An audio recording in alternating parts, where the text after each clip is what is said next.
Eran las 3:30 de la madrugada cuando el móvil de mi mujer vibró 2 veces seguidas en la mesilla. Yo estaba despierto, no porque sospechara nada, sino porque tenía acidez por culpa de la pizza recalentada que cené viendo el fútbol. No me iba a levantar, pero las vibraciones me sacaron de mi modorra. No por celos, ni desconfianza. Fue más instinto que otra cosa. Al principio pensé que era una notificación cualquiera, pero la pantalla se encendió lo justo para que pudiera leer una parte del mensaje. Una vista previa. Una frase que no tenía ningún sentido viniendo de alguien que, en teoría, no era nadie especial. Si no me besas el lunes, te juro que me vuelvo loco. Me quedé quieto, mirando esa frase como si fuera una ecuación en otro idioma. No sentí celos, ni rabia, ni miedo.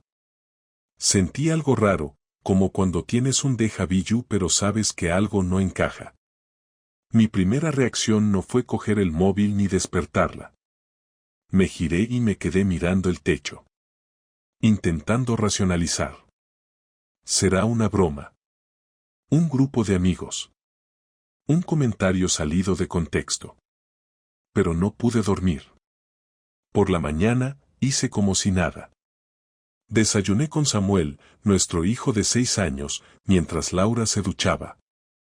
Preparé su bocadillo, le puse su sudadera del Barça y lo dejé en la puerta del cole como siempre.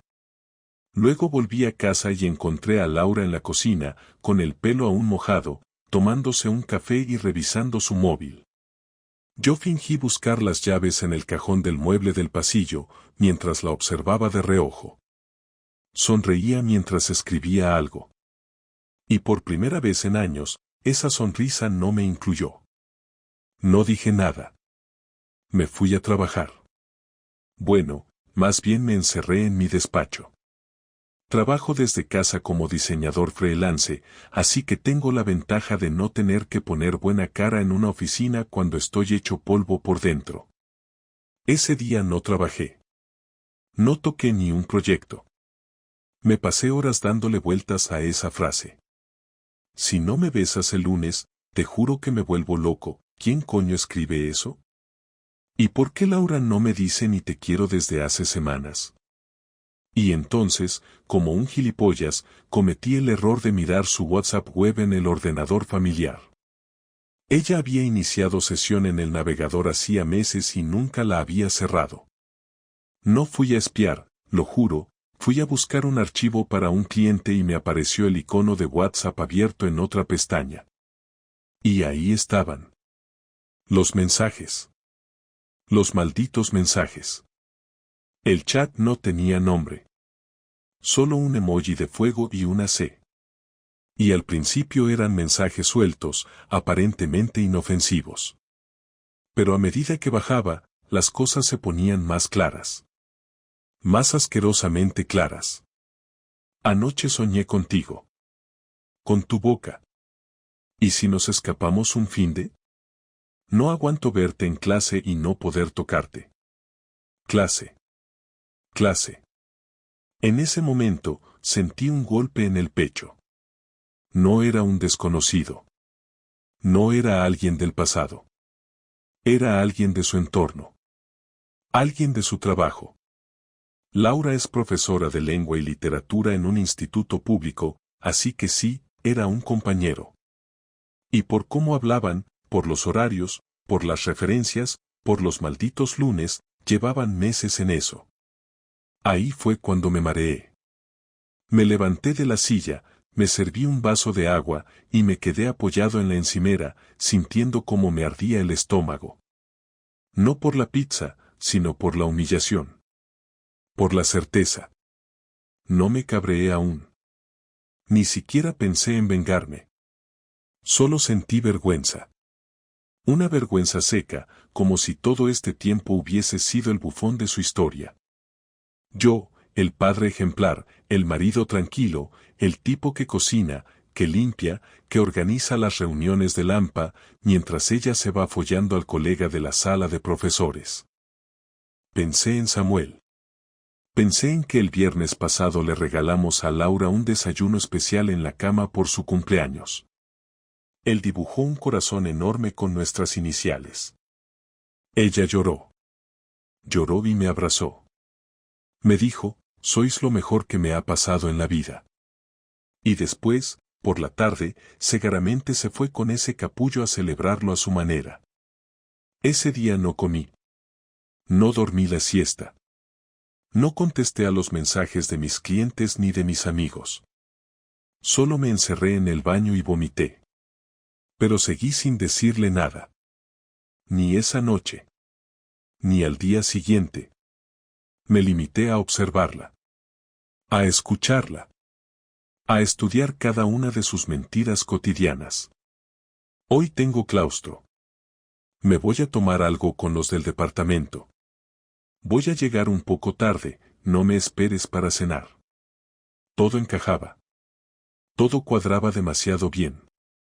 Así que empecé a tomar notas. A registrar todo. Día, hora, excusa, comportamiento. Me convertí en un espía en mi propia casa. Ella no tenía ni idea. Yo seguía siendo el marido modelo, el que friega los platos mientras ella revisa deberes de sus alumnos. Pero por dentro, estaba preparando el campo de batalla. Y eso es lo que no sabes hasta que te pasa, que la traición no llega con un grito ni con un portazo. Llega en silencio, con una notificación absurda a las 3:30 de la madrugada. Llega con una frase ridícula escrita por un idiota con complejo de adolescente. Llega cuando tú no estás mirando, porque estás demasiado ocupado intentando que la familia funcione. Y cuando llega, ya no hay marcha atrás. Esa semana hice algo que no me enorgullece, le instalé un rastreador en el coche. No uno de esos de película. Uno barato, de Amazon, que se sincroniza con el móvil. Y con eso, confirmé lo que ya sabía. Lunes, 18:35, su coche aparcado frente a un hostal de carretera en Torrejón. Martes, 19:12, el mismo sitio. Jueves, 20:20, una cafetería cerca del instituto. Siempre con el mismo coche blanco estacionado cerca. Yo tenía todas las piezas. Me faltaba decidir qué hacer con ellas. Pero ya estaba claro, mi mujer tenía un amante. Y yo, un plan. El lunes amaneció con esa calma que precede a los días en que todo cambia. Laura se levantó antes que yo, se duchó rápido, se vistió con una blusa nueva que no le había visto nunca y se echó su perfume caro, el que solo usaba en ocasiones especiales. Cuando salió del baño me dijo que tenía una reunión larga en el instituto y que quizá no volvería hasta tarde. No le pregunté nada. Solo asentí, fingiendo revisar el correo en el móvil mientras observaba cómo recogía su pelo en una coleta y se marchaba con un beso distraído que rozó apenas mi mejilla. En cuanto escuché el portazo, sentí esa mezcla de adrenalina y vacío que te deja al borde de hacer algo sin retorno. Durante toda la mañana me moví como un autómata. Preparé el desayuno de Samuel, lo llevé al colegio y, al volver, encendí el ordenador con la intención de trabajar, pero mi cabeza no seguía las órdenes. Miré el reloj varias veces. Faltaban 4 horas para las 6:30, la hora en que el localizador del coche de Laura marcaba sus paradas más comprometedoras. Había decidido no seguir con las dudas, no quedarme más noches mirando el techo mientras inventaba excusas para justificar su ausencia. A las 6 en punto aparqué a unas calles del instituto, esperando que saliera. La vi salir puntual, con una carpeta en la mano y el móvil pegado a la oreja, caminando con esa ligereza de quien sabe exactamente a dónde va y con quién. Subió al coche, arrancó y tomó la carretera hacia Torrejón. Yo esperé unos segundos antes de seguirla. El trayecto duró 15 minutos. No puso la radio, no miró por los espejos, no cambió de dirección en ningún momento. Iba directa, sin vacilar. Aparcó frente al mismo hostal que el rastreador había marcado la semana anterior. Era uno de esos sitios baratos de carretera, con un cartel rojo y letras que se habían ido descoloriendo. Yo aparqué unos metros más atrás y apagué el motor. La vi bajar del coche y, segundos después, un coche blanco se detuvo al lado. De él bajó un tipo que reconocí al instante, aunque solo lo había visto 2 veces en mi vida, Carlos, el profesor de historia del instituto. Tenía mi edad, un tipo corriente, algo más alto, siempre con una sonrisa fácil y ese aire de falsa modestia que usan los que se saben encantadores. Se saludaron sin disimulo, se abrazaron y él le apartó el pelo de la cara antes de besarla. No fue un beso rápido, fue uno de esos besos lentos, confiados, de quienes se conocen el olor y el ritmo del otro. Sentí que el aire se me hacía denso, pero no aparté la vista. Entraron juntos al hostal. No sabría decir cuánto tiempo estuve allí sentado, con las manos apretadas en el volante y los ojos fijos en la puerta. Cada minuto pesaba como si fueran 10. A ratos pensaba en salir, en entrar y romperlo todo, pero había algo más fuerte que la rabia, la necesidad de entender. No quería una escena, quería saber cuánto tiempo llevaba siendo el último en enterarme. Pasó casi 1 hora hasta que los vi salir. Laura reía, llevaba la camisa medio abierta y el pelo despeinado. Él le acarició la cintura y ella le dio un beso corto antes de subir al coche. El muy imbécil esperó a que ella arrancara, levantó la mano a modo de despedida y se fue por la misma carretera. Yo encendí el motor y lo seguí solo con la mirada. No la seguí de vuelta a casa. No esa vez. No podía soportar verla cruzar la puerta y fingir que todo estaba bien. Esa noche no dormí. Cuando ella llegó, me encontró sentado en el sofá con la televisión apagada. Me dijo que había sido un día larguísimo, que el claustro había terminado tarde, y me preguntó si había cenado. Asentí sin mirarla. Subió al baño, se duchó, se puso el pijama y se metió en la cama. Yo me quedé en el salón, escuchando el sonido del agua y después el silencio. A las 3 de la madrugada me levanté y fui hasta el dormitorio. Ella dormía boca abajo, respirando tranquila. Me quedé de pie junto a la cama, observándola. La luz de la calle entraba por la persiana y le dibujaba una sombra en el hombro. Pensé en despertarla, en ponerle delante todas las pruebas, en decirle que sabía cada detalle, pero no lo hice. Me di cuenta de que no quería una confesión. Quería verla tropezar con su propia mentira. Los días siguientes actué como si nada hubiera cambiado. La besaba por la mañana, le preparaba el café, la acompañaba en el coche hasta el colegio de Samuel, y mientras lo hacía la observaba fingir. Era casi un experimento, como se construye una mentira a diario sin que tiemble la voz ni cambie la mirada. Descubrí que mentir no le pesaba. Lo hacía con una naturalidad que dolía más que la traición en sí. Cada te quiero en un mensaje, cada sonrisa en la cena, era un recordatorio de que ya no la conocía. El jueves, sin que ella lo supiera, pedí a un amigo que trabaja en una tienda de electrónica una cámara diminuta, de esas que parecen un enchufe. La instalé en el salón, apuntando hacia la puerta. No porque quisiera grabar algo sexual, sino porque necesitaba pruebas reales de que mi cabeza no estaba inventando todo. Esa misma tarde, mientras yo fingía estar en una reunión online, escuché desde el pasillo cómo sonaba su teléfono y cómo respondía con voz baja: no puedo hablar ahora, te veo mañana. No hubo risa, no hubo nerviosismo.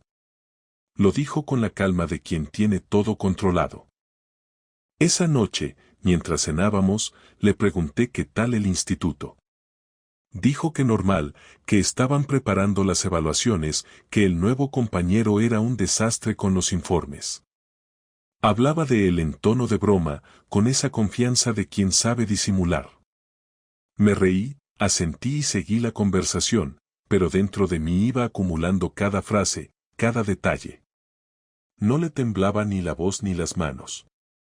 Ni siquiera intentaba evitar nombrarlo. El viernes decidí que había llegado el momento. No de enfrentarla aún, sino de saber hasta dónde estaba dispuesta a llegar. Le dije que el sábado tenía una reunión de trabajo en Barcelona y que volvería el domingo. Le pareció perfecto. No preguntó con quién era ni a qué hora saldría el vuelo. Esa indiferencia me confirmó que, en cuanto yo saliera por la puerta, ella iba a aprovecharlo. Preparé una maleta pequeña, metí lo justo para hacer creíble la historia, y al día siguiente, a las 8 de la mañana, la besé antes de salir. Fingí dirigirme al aeropuerto, pero di media vuelta y aparqué el coche en la calle paralela. Esperé. A las 10:15 salió de casa. Llevaba una falda corta, botas altas y una chaqueta de cuero que no usaba desde hace años. La seguí con cuidado. Cogió el coche y condujo hasta un café en el centro de Alcalá, donde la esperaba el mismo tipo. Se saludaron como si fueran pareja desde siempre. Entraron, se sentaron al fondo y pidieron desayuno. Yo los observé desde la acera de enfrente, con un café frío en la mano. No hablaban con nerviosismo. Reían, se tocaban las manos, compartían el croissant. En ese momento no parecían dos personas que engañaban a nadie, sino dos que vivían un principio de relación. Y eso fue lo que más me jodió. No era un desliz, ni una aventura. Era algo que ella había elegido. Lo seguí cuando salieron. Fueron caminando hacia el coche de él, que estaba a 2 calles. Subieron los dos y se marcharon juntos. No necesité ver más. Fui a casa, me duché y me miré al espejo largo del pasillo. No me reconocía. Tenía los ojos hinchados, la mandíbula tensa, la piel amarillenta del insomnio. Me di cuenta de que llevaba días sin comer bien, sin hablar con nadie, sin pensar en otra cosa que no fuera ella. Y lo peor es que todavía no sabía si quería destruirla o simplemente entenderla. Cuando volvió por la tarde, con la cara algo enrojecida por el sol y esa sonrisa que antes me gustaba, me abrazó como si nada. ¿Cómo te fue en la reunión?, preguntó. Bien, todo correcto, respondí. Me miró un segundo, tal vez intentando saber si notaba algo raro en mí, pero enseguida se dio la vuelta y empezó a preparar la cena. No dijo nada más. Esa noche decidí que al día siguiente hablaríamos. No podía seguir actuando. No era por orgullo, era porque la mentira me estaba quitando el aire. Pero antes de enfrentarla quería que sintiera, aunque fuera por un instante, lo que era ser observada sin saberlo. Cuando se fue a dormir, revisé la cámara del salón y confirmé que había grabado su salida por la mañana, el momento exacto en que cerraba la puerta con una sonrisa. Me quedé mirando esa imagen durante varios minutos, como si fuera una escena de otra persona, de otra vida. Entonces entendí que lo que iba a pasar al día siguiente no iba a ser una simple discusión de pareja. Sería el fin de algo que llevaba años fingiendo ser amor. El domingo amaneció con una calma rara, de esas que te hacen pensar que algo va a estallar en cualquier momento. Laura estaba en la cocina preparando café, moviéndose por la casa como si todo siguiera igual, pero yo ya no veía lo mismo. Cada gesto suyo me resultaba calculado, cada palabra parecía parte de una representación que había repetido 1000 veces. Decidí que no iba a alargarlo más. Era el día de enfrentarlo todo, sin gritos ni lágrimas, sin dramatismos. Solo quería mirarla a los ojos y obligarla a dejar de fingir. Esperé a que Samuel se marchara con mi madre, que venía a recogerlo para pasar el día con ella, y cuando cerró la puerta, la casa quedó en silencio. Laura me miró desde la encimera y notó algo en mi expresión. ¿Qué pasa?, preguntó mientras recogía las tazas. Tenemos que hablar, dije sin moverme del sitio. El tono la descolocó. Dejó la taza en el fregadero y se apoyó en la encimera con los brazos cruzados. Me observó unos segundos, esperando que siguiera. Su cara era la misma de siempre, pero sus ojos tenían una inquietud que no había visto antes. ¿Otra vez? Llevas días raro. ¿Qué te pasa, Rubén? Me pasa que ya no me creo nada, respondí. No apartó la vista, pero la forma en que respiró la delató. Un pequeño temblor en las manos, apenas perceptible, como el reflejo de un miedo que intenta contenerse. Caminé hacia el salón y me senté en el sofá. Ella se quedó donde estaba, sin acercarse. No sé de qué hablas, dijo al fin, fingiendo serenidad. Sabes perfectamente de qué hablo, le respondí con calma. Sé lo del hostal, lo del coche blanco, lo de los mensajes a Carlos. Lo sé todo, Laura. El silencio que siguió fue tan largo que pude escuchar el reloj de la pared marcando los segundos. Ella no reaccionó enseguida, como si su cerebro estuviera procesando las palabras una a una, buscando la manera de negarlas. Al final, se giró despacio, cogió el móvil del bolsillo y lo dejó sobre la mesa. No tienes derecho a mirar mi teléfono, dijo, sin levantar la voz. No lo miré. No hacía falta. Tú te encargaste de que todo fuera demasiado obvio. Entonces rió, una risa breve y nerviosa, más parecida a un tic que a una burla. Se sentó frente a mí, cruzó las piernas y me miró con una mezcla de desafío y cansancio. ¿Y qué quieres que te diga? ¿Que me he liado con un compañero? ¿Que fue un error? ¿Eso es lo que quieres oír? Quiero que digas la verdad, contesté. La verdad es que llevaba años sintiéndome sola, soltó de golpe. Tú estabas aquí, sí, pero no estabas. No hablabas, no salíamos, todo era rutina, todo era lo mismo cada día. Carlos apareció y me hizo sentir que todavía existía, que alguien me veía. Escuchar eso fue como recibir un golpe seco en el estómago.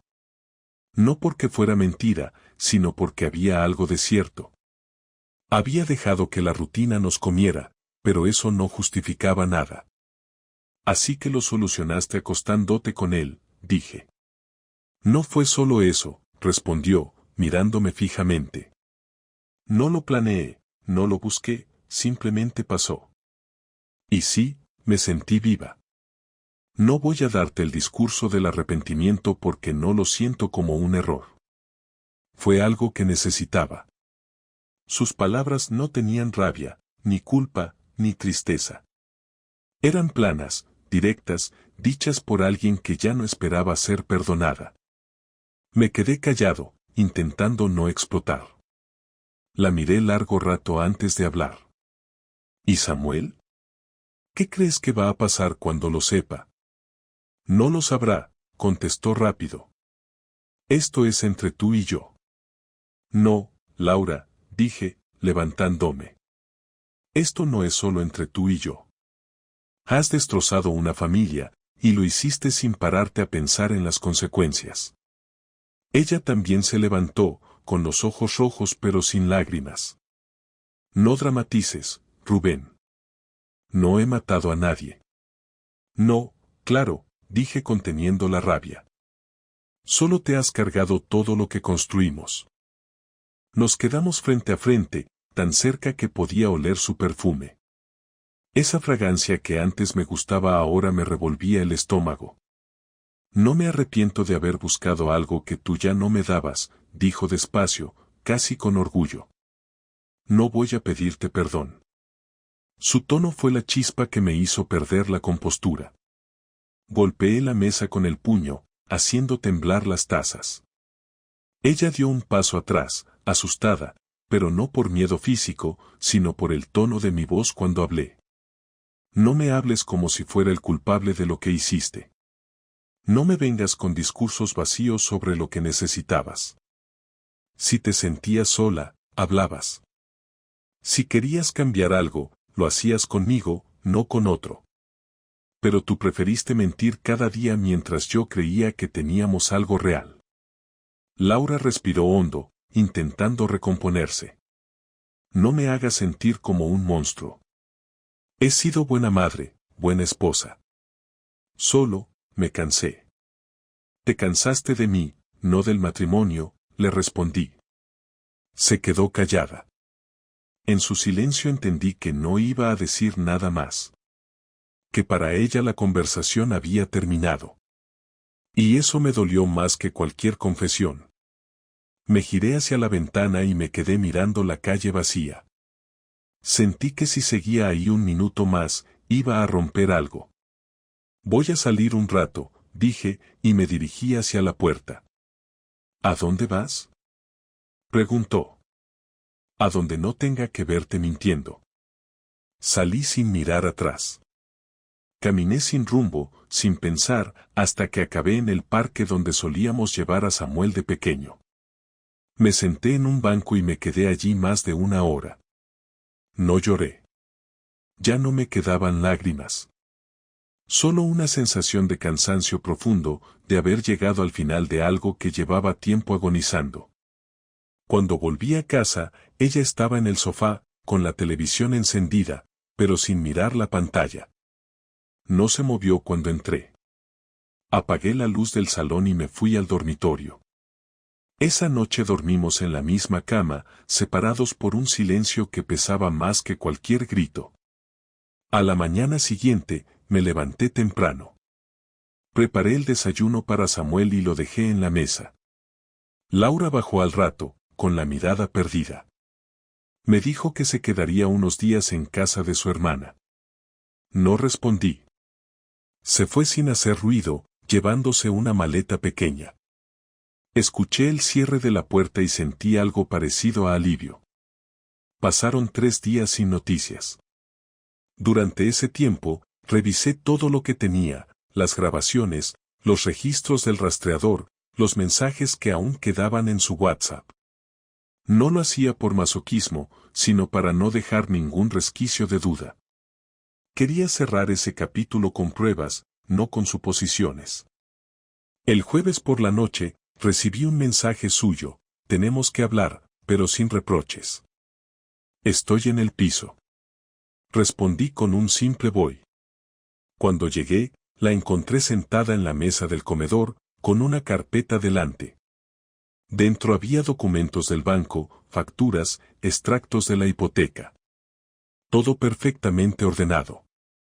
No quiero que esto sea una guerra, dijo. Si vamos a separarnos, hagámoslo bien. Samuel no tiene por qué sufrir. La miré en silencio, intentando encontrar un resquicio de emoción en su voz, pero no había nada. Era fría, práctica, como si estuviera negociando con un cliente. No me hables de sufrimiento, Laura, dije. Si te importara evitarlo, no habrías hecho lo que hiciste. No sirve de nada seguir culpándonos, replicó. Lo hecho está. No, aún no, contesté. Fui a la habitación y traje el portátil. Le mostré las imágenes de la cámara del salón, la que grabó su salida al día siguiente de mi falso viaje. Se quedó mirando la pantalla sin pestañear. ¿Me grabaste?, preguntó, con un tono entre sorpresa y rabia. Sí. Quería que vieras lo que yo veía, a una mujer que sonríe antes de destruir lo que juró proteger. Se levantó bruscamente, me miró con una mezcla de odio y vergüenza, y durante unos segundos pensé que iba a tirarme algo a la cara. Pero no lo hizo. Solo se dio la vuelta y se fue al dormitorio. Cerró la puerta sin decir palabra. Me quedé solo en el salón, mirando la pantalla del ordenador aún encendida. Por primera vez en mucho tiempo sentí que el amor había muerto del todo. No porque se hubiera ido, sino porque lo había matado la verdad.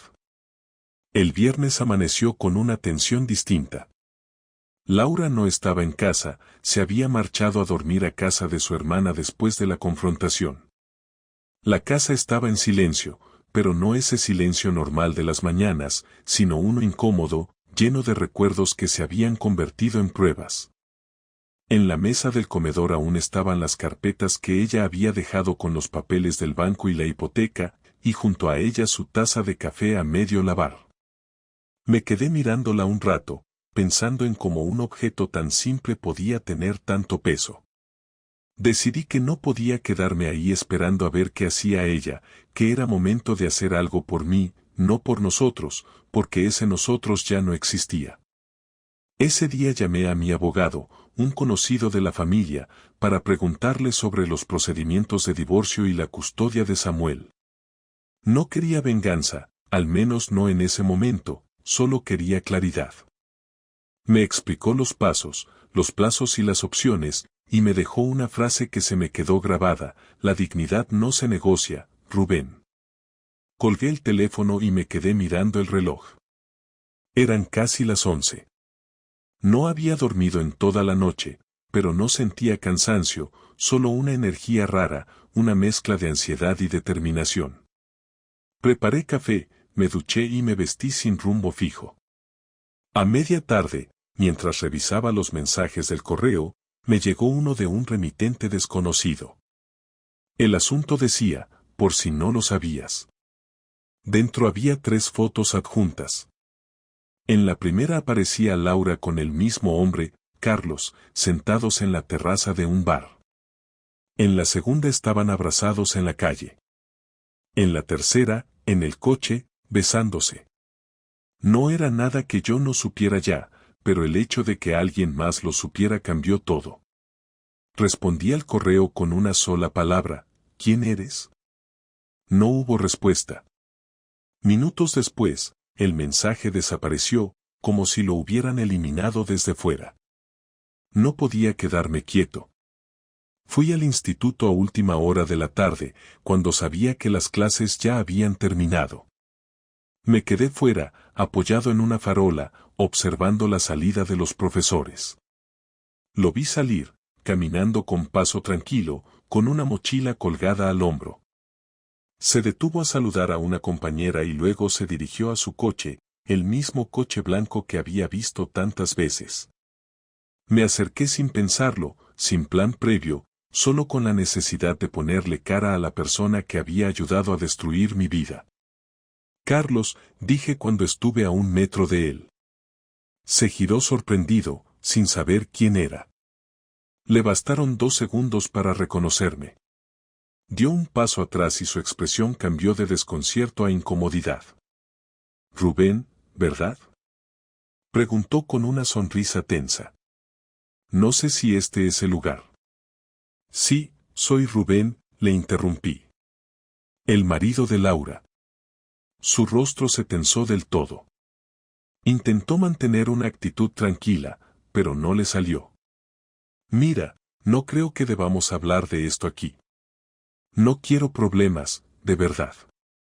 Tranquilo, no habrá problemas, dije despacio.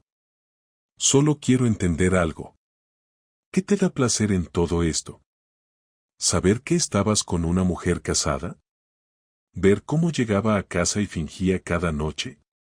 No fue así, respondió con un tono bajo.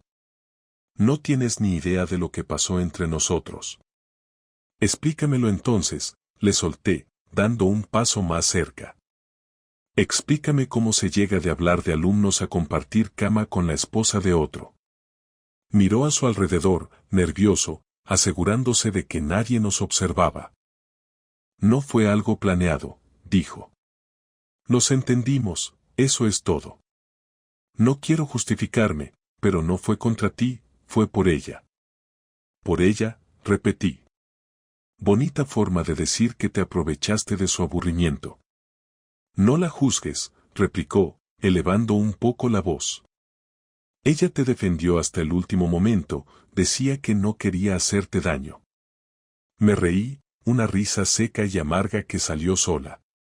Vaya, qué generosa, dije. Me engañó para protegerme.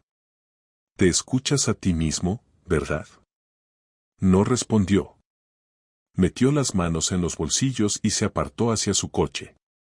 No busques más pelea, Rubén, dijo antes de subir. Esto ya se acabó. Para ti, quizá, le contesté. Para mí acaba de empezar. No lo toqué, no lo insulté, no hice nada más. Pero esa conversación me sirvió para confirmar algo que ya sospechaba: ninguno de los dos sentía culpa. Lo suyo no había sido una aventura, había sido una decisión consciente. Volví a casa con una calma peligrosa, esa que llega cuando la rabia se convierte en una especie de claridad. Al día siguiente, Laura regresó a casa para recoger ropa y algunas cosas de Samuel. Entró con una naturalidad que me pareció una burla. Me saludó con un hola apagado y empezó a llenar una maleta. No hace falta que te quedes mucho rato, le dije sin levantar la voz. Ya has estado suficiente aquí. Solo vengo a por lo del niño, respondió sin mirarme. ¿Y luego qué? ¿Piensas seguir viendo a ese tipo mientras Samuel duerme en casa de tu hermana? No te interesa lo que haga con mi vida, dijo con una frialdad que no había mostrado antes.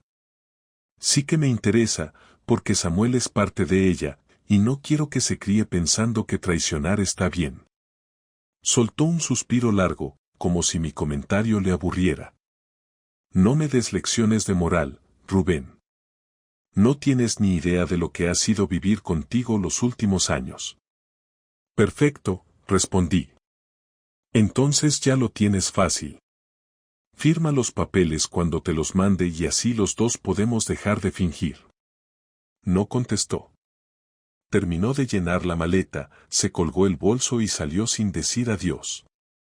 En el umbral se detuvo un segundo, dudando, pero no se giró.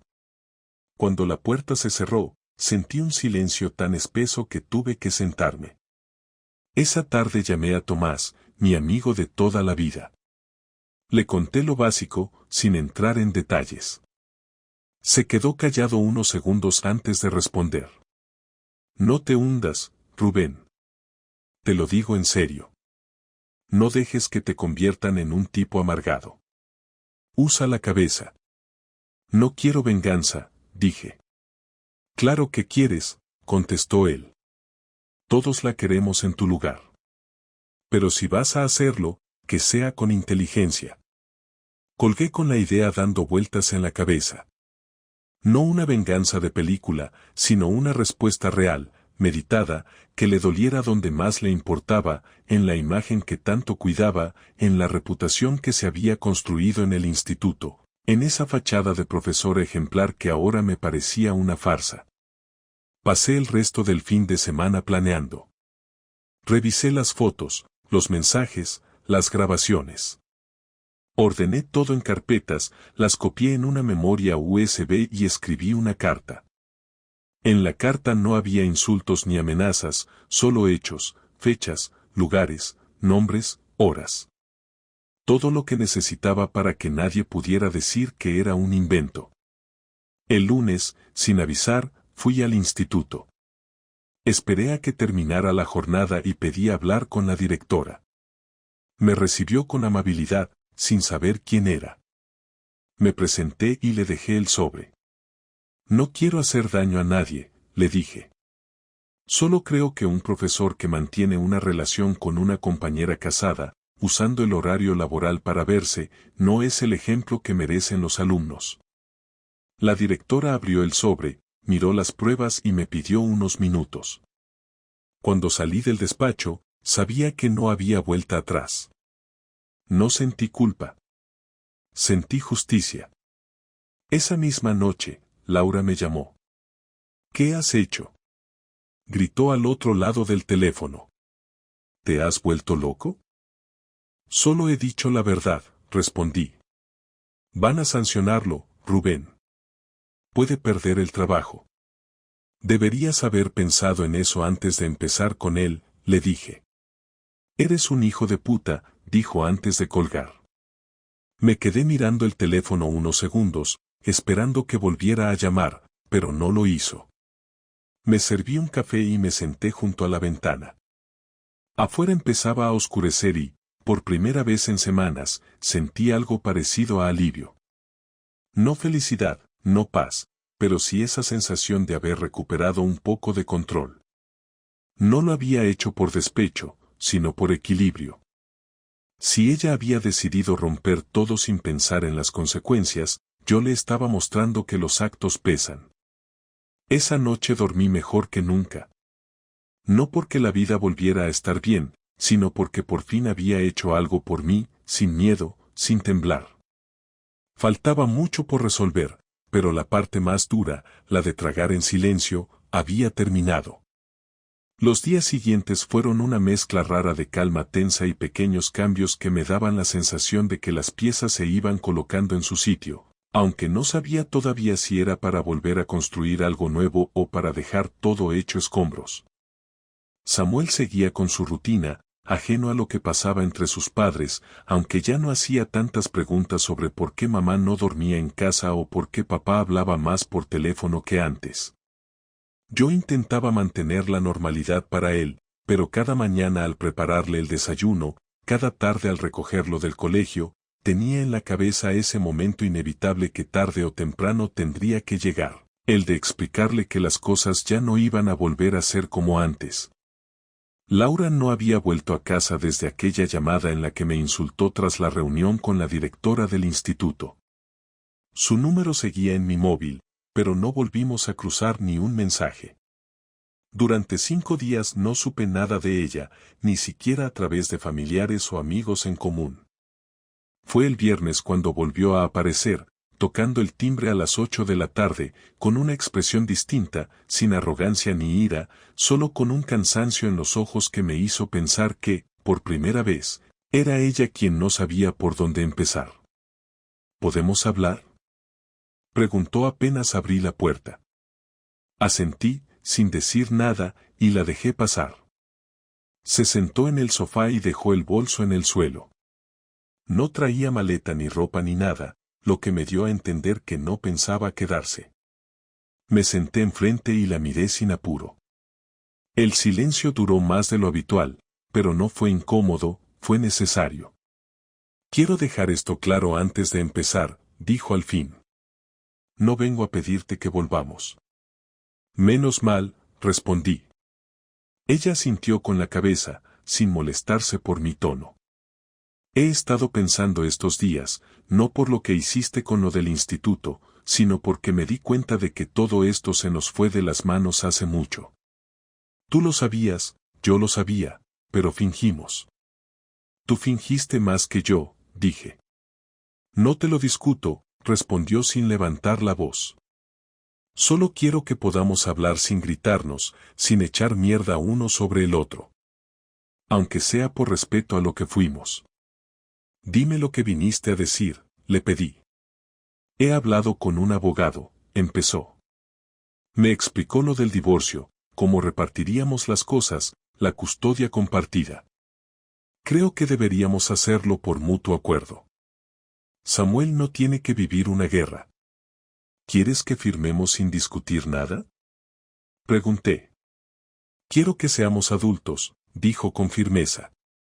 Te dije que no iba a justificar lo que hice, y no lo haré ahora. Pero tampoco me voy a convertir en una villana para que tú te sientas el bueno de la historia. Los dos sabemos que veníamos arrastrando esto desde hace tiempo. Yo no me follé a nadie a escondidas, le solté.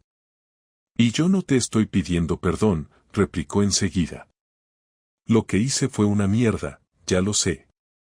Pero no quiero quedarme atada al rencor. Quiero terminar esto de la mejor manera posible. ¿Y qué se supone que significa eso? ¿Que ahora vas a ser la madre ejemplar, la mujer sensata que quiere arreglar todo con educación? Significa que quiero hacer las cosas bien, contestó sin alterarse. Y tú también deberías. No por mí, sino por Samuel. Me quedé un rato sin responder. Miré el suelo, luego la ventana, luego otra vez sus ojos. No había ni rastro de la mujer que conocí hace más de una década. Esa mujer ya no existía. Lo que tenía delante era alguien nuevo, alguien que había hecho sus elecciones, que había cruzado líneas que no tienen retorno y que ahora pretendía poner todo en orden como si solo fuera un trámite. ¿Y Carlos?, pregunté de golpe. Ella tardó en contestar. Ya no, dijo al fin. Lo suspendieron de empleo y sueldo por 6 meses. La directora me preguntó si quería denunciar acoso o relación impropia, pero le dije la verdad. Que fue consentido. Él se ofreció a renunciar, pero al final lo suspendieron. ¿Y eso qué tiene que ver conmigo?, pregunté. Nada, respondió. Pero supuse que querría saberlo. ¿Te duele que le pasara eso? Le pregunté, más por curiosidad que por celos. No sé qué siento. Me da pena por él, pero no porque lo ame. Fue lo que fue. No dije nada más. Me levanté y fui a buscar 2 copias del borrador del acuerdo que me había enviado el abogado. Se los puse sobre la mesa. Llévate uno. Léelo.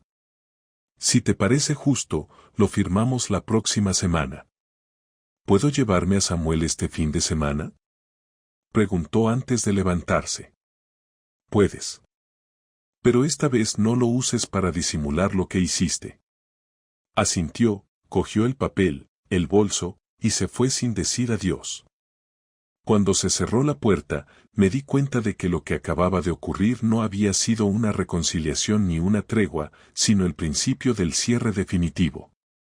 Esa fue nuestra última conversación larga, la última vez que estuvimos solos en una habitación sin hablar de horarios escolares o mochilas. Los días siguientes fueron extraños. El domingo volvió con Samuel como si todo fuera normal. Jugó con él en el salón, le ayudó con los deberes y luego se marchó sin tocar nada más. No preguntó cómo estaba yo, ni si había dormido bien, ni si necesitaba algo. Actuaba como si ya no fuéramos personas conectadas por un pasado común, sino simples conocidos con un hijo en común. El lunes firmamos los papeles. Fue rápido. En el despacho del abogado, ella leyó sin comentar nada, firmó y me devolvió el bolígrafo. Yo firmé después, sin mirarla. Al salir, le dije que no me llamara salvo que fuera por algo importante relacionado con Samuel. Ella no discutió, solo asintió con la cabeza. Fue la primera vez en semanas que sentí que tenía el control total de algo. Esa noche, después de acostar a Samuel, me senté solo en el comedor, sin televisión, sin música, sin nada. Miré el papel firmado y sentí una mezcla de alivio y derrota. Había hecho lo correcto, había actuado con firmeza, me había defendido sin gritar, sin golpear paredes ni romper platos. Pero eso no evitaba la sensación de haber perdido algo irrecuperable. Y lo peor era saber que aunque había justicia en lo que hice, no había consuelo. Pasaron 2 semanas. Samuel se adaptó rápido a la rutina nueva. Yo trataba de mantenerme ocupado, de seguir con mi trabajo, de salir a correr, de ver a los amigos que hacía meses había descuidado. Pero había un hueco que ni el ejercicio ni las conversaciones podían llenar. Me preguntaba una y otra vez si había algo que pudiera haber hecho distinto, si debí hablar antes, si debí callar más, si el problema fue dejar de mirarnos o empezar a darnos por sentados. Una noche, mientras guardaba unos libros de Samuel en su estantería, encontré un dibujo doblado dentro de su cuaderno. Era un dibujo de los 3, él, Laura y yo. Los 3 con sonrisas enormes, abrazados frente a una casa. En la esquina inferior derecha, había escrito con su letra pequeña, mi familia es feliz. Me quedé un buen rato mirando ese papel. No lloré. No me rompí. Pero entendí que por mucho que intentara cerrar esa historia con madurez y lógica, el daño colateral lo llevaba a alguien que no lo eligió. Y ahí supe que mi trabajo no había terminado. Tal vez ya no era marido, pero seguía siendo padre. Y eso sí que no pensaba permitir que nadie lo rompiera. La última vez que Laura y yo coincidimos en una conversación que no giraba en torno a Samuel fue en una reunión escolar, un jueves por la tarde, en una sala pequeña del colegio donde los padres se sentaban en sillas diminutas y fingían que no se sentían incómodos. Llegó puntual, como siempre, vestida como si no pasara nada en su vida, con esa compostura que había perfeccionado desde que se fue de casa. Me saludó con un gesto breve y se sentó al otro lado de la mesa. Durante la reunión hablamos de temas banales, del progreso de Samuel, de cómo le iba en matemáticas, de las actividades extracurriculares. Nos dirigimos palabras con tono cordial, sin reproches ni emociones, como si fuéramos 2 conocidos que compartían un proyecto. Cuando la reunión terminó y los otros padres comenzaron a salir, ella se quedó unos segundos más sentada, como si quisiera decir algo pero no encontrara las palabras correctas. ¿Tienes prisa?, preguntó. Negué con la cabeza y me apoyé en el respaldo de la silla. No. ¿Tú? No. Solo pensé que, no sé.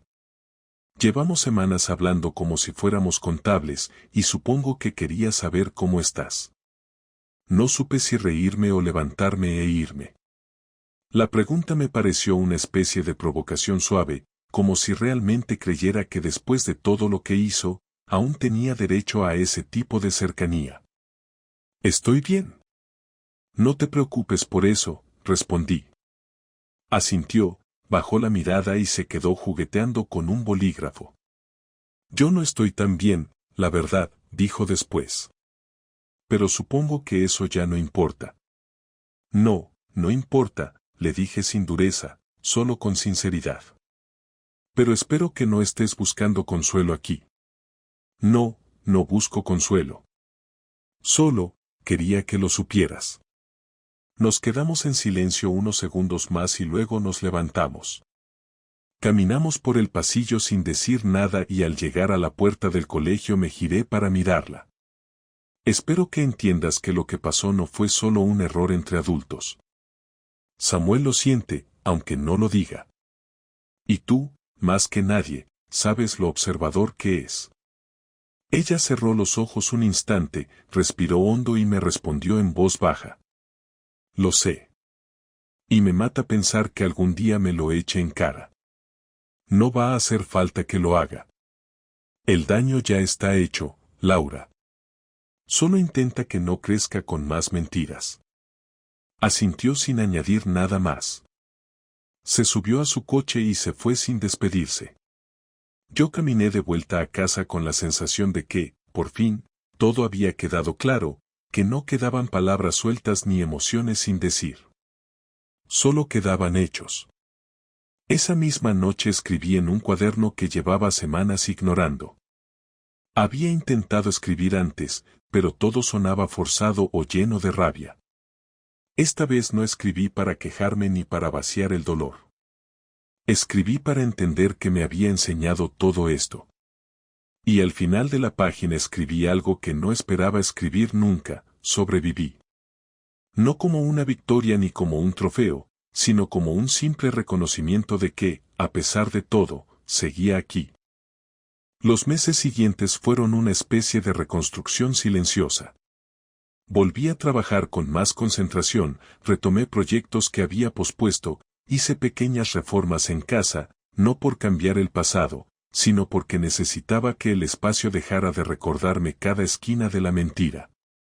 Quité las fotos de la boda, guardé los álbumes, cambié las sábanas de la cama matrimonial. No lo hice con rabia, sino con la decisión de no alimentar fantasmas.